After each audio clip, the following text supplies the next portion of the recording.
Por favor, Bruno. André, eu volto a falar do Congresso, porque eu estou acompanhando e chegou recente um pacote anticrime organizado. E o texto diz que aquele chefe de um crime, chefe de uma organização, que for pego, ele terá que ter essa pena e cumprir pelo menos 75% em regime fechado. Esse jovem, para uma internação, a senhora comentou muito bem sobre esse recrutamento, né, de jovens, de adolescentes, para ter esse dinheiro, esse ganho.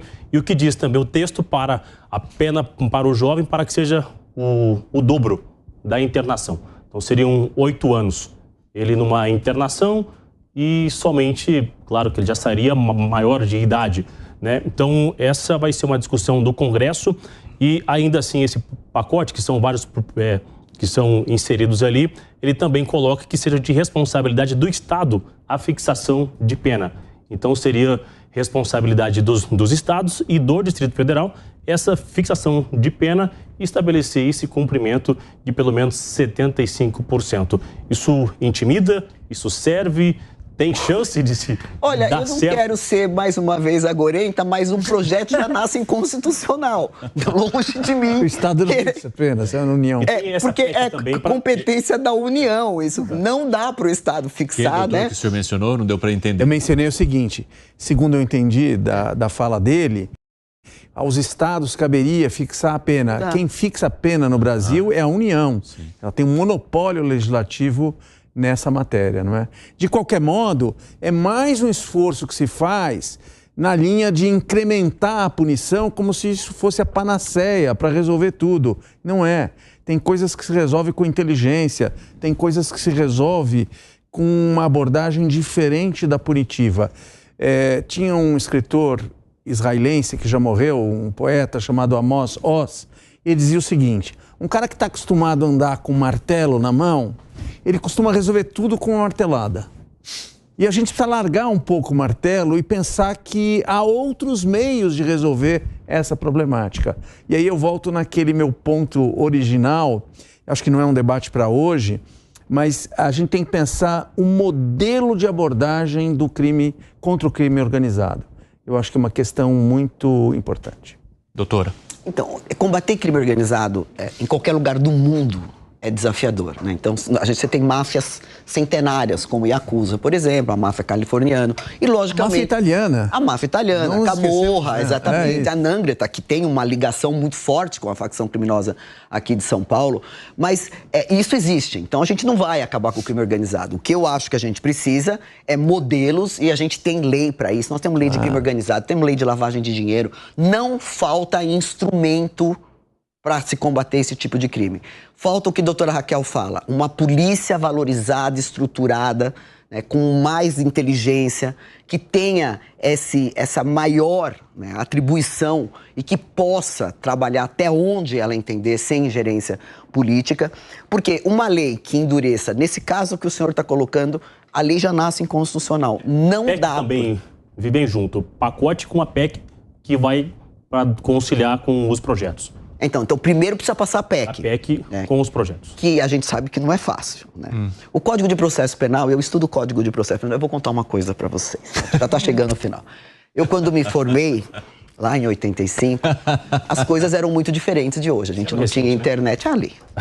Não tinha internet e a gente tinha que ler, na minha época, pelo menos todas as monografias sobre um tema. Todas. Então, Basílio Garcia, Noronha...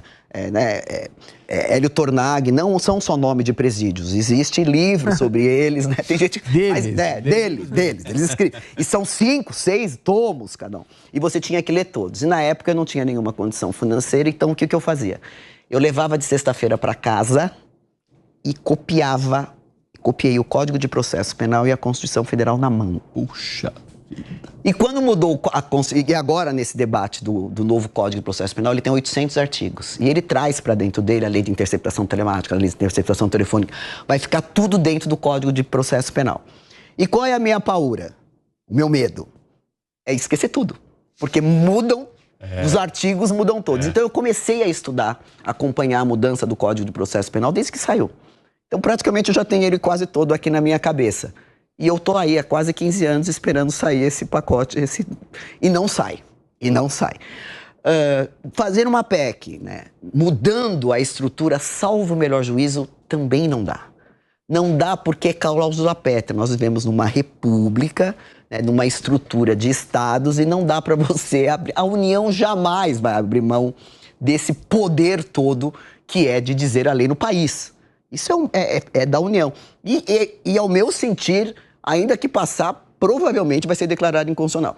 Mas mesmo assim, pensando em cima desse projeto, a PEC passa, a lei passa. Como vai fazer, né, que no estado de São Paulo uma situação é conduta criminosa e lá no Acre não é mais? Né?